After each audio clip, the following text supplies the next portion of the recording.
Hello दोस्तों, आज हम फिर आपका स्वागत करते हैं एक नए वीडियो पर जिसमें हम पढ़ने वाले हैं गोली चालक की धारिता, capacity of the spherical conductor.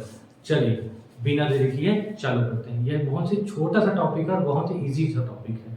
I think ये पार्ट चैप्टर नंबर 2 का यह बहुत ही सरल सा डेरिवेशन है जो बहुत ही छोटा है। देखिए, मान लेते हैं कि हमारे पास एक कंडक्टर है, कुछ ऐसा जो आपको दिख रहा है, स्फेरिकल कंडक्टर है। हमको यहाँ पर तो ये सर्कल दिख रहा है, लेकिन हम स्फेरिकल कंडक्टर मान लेते हैं जिसका जो सेंटर है वो कितना है, O है, और इसका रेडियस जो है वो कितना है, R है। तो हम इसे कैपिटल R इसका रेडियस मान लेते हैं। अब ये भी सपोज कर लेते हैं कि हमने इसको पूरा का पूरा तरीके से पॉजिटिव चार्ज दिया है, तो इसका पॉजिटिव चार्ज ये चारों तरफ से ऐसा फैल गया है। इसका पॉजिटिव चार्ज सब तरफ क्या हो गया है, फैल गया है, डिस्ट्रीब्यूट हो गया है इवनली। ठीक, अब देखिए हमने इसको जो चार्ज दिया है जिसका नाम क्या ले लेते हैं, Q। जो चार्ज दिया है Q, बहुत सारा चार्ज होने के कारण इसमें पोटेंशियल आ गया होगा, विभव आ गया होगा, जिसको हम नाम दे देते हैं कि इसका पोटेंशियल कितना हो गया है, V। ठीक है, तो इसके चार्ज कैपेसिटी या फिर चार्ज को कैप्चर करने की कुछ ना कुछ कैपेसिटी होगी जिसे हम कहेंगे कैपेसिटेंस ऑफ द कंडक्टर, जिसे हम कहेंगे इसकी धारिता।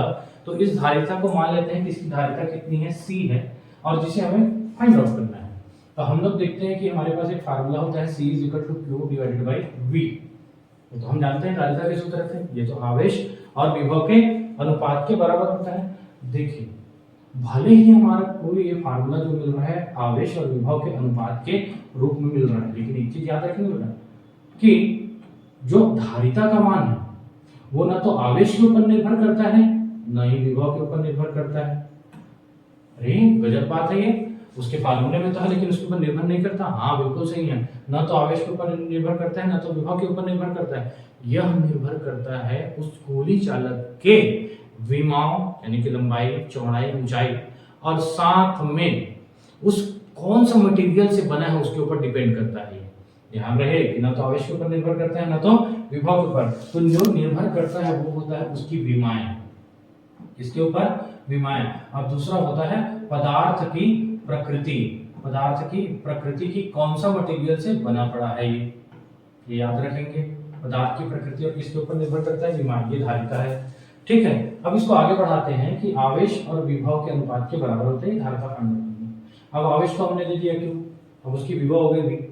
अब एक स्फेरिकल कंडक्टर का जो विभव है उसको अगर हम ज्ञात करने की कोशिश करें तो V = हमारे पास फार्मूला होता है 1/4πε0 Q / R। अगर इसका रेडियस हमने कैपिटल R लिया है तो यहाँ पर भी हमने लिखा हुआ है R। अगर हम इसको इक्वेशन नंबर 1 नाम देते हैं, इसको इक्वेशन नंबर 2, तो बस कुछ करना नहीं है, V का जो फार्मूला है वो C में रखना है।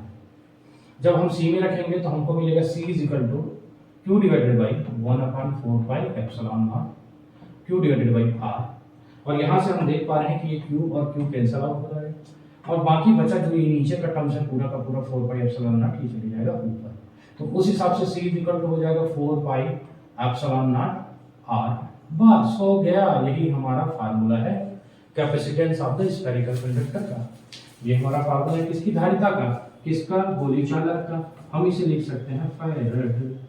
ध्यान देंगे कि अब हमारे फार्मूले में यहाँ पर क्या मिल रहा है, तो 4πε0 ये तो कांस्टेंट टर्म्स है। रही बात R की, तो हम सिंपल कह सकते हैं C = R। इसका मीनिंग ये है कि जितनी ज्यादा त्रिज्या होगी धारिता भी उतनी ही ज्यादा होगी। यही तो हमने पहले ही कहा था कि जितना ज्यादा उसका विमा होगा या विमान पर निर्भर करेगा तो उसकी धारिता भी क्या होगी, ज्यादा। अगर उसकी रेडियस कम होगी तो उसका धारिता भी क्या होगा, कम होगा। दूसरा ये डिपेंड करता है कि अगर मान लो ये खोखला है और खोखले के साथ साथ इसके अंदर हम लोग डाइलेक्ट्रिक मटेरियल फिर परावैद्युत माध्यम रख दें, जैसे कि मोम, अभ्रक, कागज, लकड़ी, रुई, तो इसके होने से धारिता जो है वो क्या हो जाती है, बढ़ जाती है। तो अगर मान लीजिए यहाँ पर K की उपस्थिति है डाइलेक्ट्रिक मीडियम की, तो उस हिसाब से C का फार्मूला हो जाएगा 4πε0 K × R। ये हमारा हो जाएगा परावैद्युतांक की उपस्थिति में इसका फार्मूला। इसे भी हम दर्शाएंगे फैराड से, FARAD। बहुत ही सिंपल सा फार्मूला है। देखेंगे हम लोग यहाँ पर एक स्फेरिकल कंडक्टर लिए हैं, गोली चालक लिए हैं, जिसको हमने आवेश दिया है Q, इसके रेडियस R, इसका विभव हो जाता है V और इसकी धारिता है C। C = Q / V से हम लोग V के फार्मूले को रख देते हैं v equal to 1/4 pi epsilon not, q divided by r होता है, रख देंगे, q q कैंसिल आउट हो गया, 4 पाई एप्सिलॉन नॉट ऊपर चले गया। जैसे ही ऊपर गया तो ये इसका क्या हो गया फार्मूला। अगर मान लीजिए डाइलेक्ट्रिक मटेरियल है तो उस केस में यहाँ पर k जो है उसका मल्टीप्लाई हो जाएगा, क्योंकि k की वजह से धारिता बढ़ जाती है। बस ये हो जाएगा c equal to 4 pi epsilon not q into r।